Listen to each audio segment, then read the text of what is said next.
Сәлеметсіздер ме, құрметті оқушылар? Мен Бекжанова Бақтыгүл Омарзаковна, Маңғыстау облысы Мұнайлы ауданы номер 7 орта мектептің өзін-өзі тану пәнінің мұғалімімін. Біз бүгін 4 сыныптың 33 сабағы жер ортақ үйіміз тақырыбында сабағымызды бастаймыз.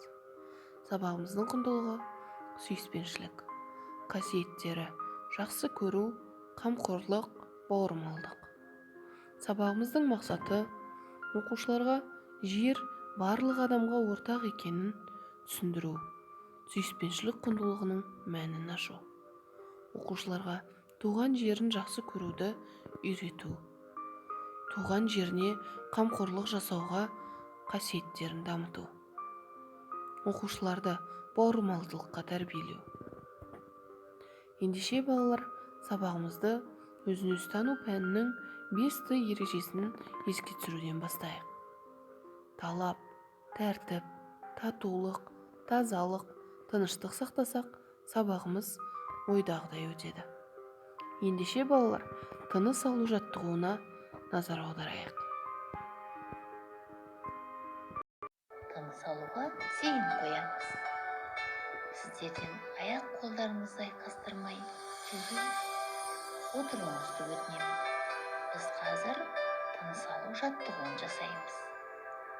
Тыныс алуға зейін қойған кезде біз тынығамыз. Ауаны ішке жұту кезінде тыныштық пен қуанышты қабылдаймыз.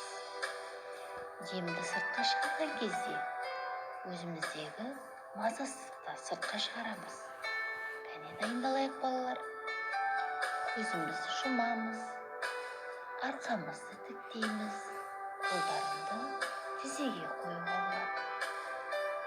Тынысты ішке тартамыз, тынысты сыртқа шығарамыз. Осылай 9-10 рет жаттығу жасаймыз балалар. Ендеше балалар, сабағымыздың дәйек сөзімен танысайық. Менімен бірге қайталап, дәптерлеріңізге жазыңыздар. Бейбітшілік ел ұланы. Тағы да бейбітшілік ел ұланы. Балалар, бұл халық нақыл сөз екен. Балалар, бұл нақыл сөзден қандай ой түйдіңдер? Ендеше балалар, мен сіздерге мұғалім сыйы ретінде достықтың 2 түрі деген видеоролик дайындап келдім. Қараңыздар. Дос болады. Бірі жақсы, бірі жаман. Екеуінің айырмашылығы қандай? Жақсы дос әтір сатушы секілді. Одан әтір сатып аласың, немесе сыйға тартады. Жоқ дегенде үстіңе хош иіс сіңіресің. Ал жолдасың жаман болса, көрік басушының ұстаханасында киімің шоққа күйіп, сасық иісін жұқтырғандай. Сіз кіммен доссыз? Жақсы жолдас мұратқа жетелейді. Жаман жолдас ұятқа қалдырады. Жақсы жолдас ізгілікке жетелейді. Жаман жолдас кесел мінезге үйретеді. Жақсы жолдас қателігіңді жоюға жәрдемдеседі. Жаман жолдас кемшілігіңді елге жаяды. Жақсы жолдас игілікке бұрылсаң қолпаштайды. Жаман жолдас жақсылықты көрсетпейді. Жақсы жолдас жамандыққа жібермей кес-кес дейді. Жаман жолдас жамандыққа итермелейді. Жақсы жолдастың қасында сөзің түзеледі. Жаман жолдастың қасында былапыт тілді боласың. Жақсы жолдас насихат айтады, тәрбиелейді. Жаман жолдас өтірікке үйретеді. Сіз кіммен доссыз?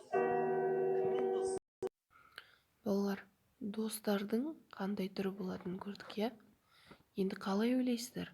Сіздің айналаңызда қандай достарыңыз бар? Жақсы жолдасыңыз бар ма?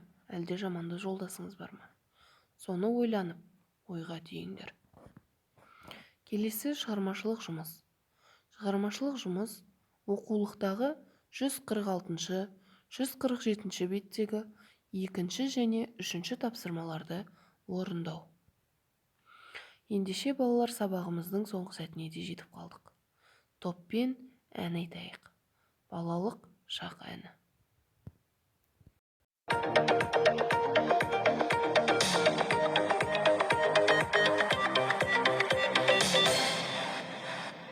Ол кездері тұнық еді таңым, таусуындай мөлдір еді жаным.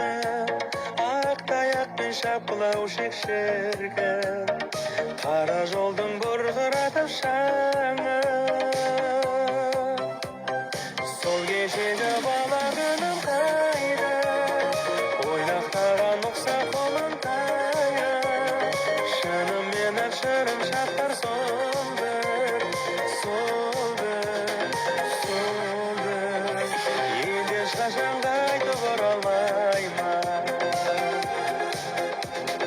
Жағасында біз жарысқан жылға, асыр салып асық атқан қырда. Алыстады ертеңіміз жайлы, ертегіміз айналды да шынға. Сол кешегі бала күнім қайда, ойнақтаған ұқсап қолым тайда. Шынымен ақ шырын шақтар сол бір, сол бір, сол бір. Енді ешқашан қайтып оралмаймын.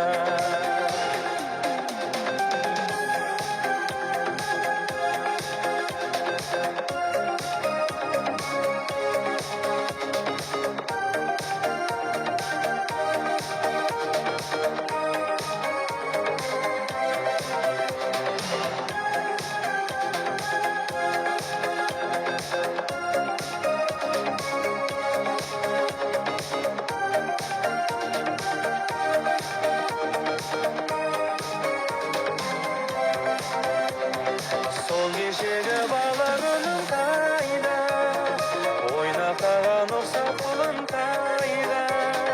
Шынымен ақ шырын шақтар сол бір, сол бір, сол бір. Енді ешқашан қайтып оралмаймын. Сол кешегі бала күнім қайда, ойнақтаған ұқсап қолым тайда. Шынымен ақ шырын шақтар сол бір, сол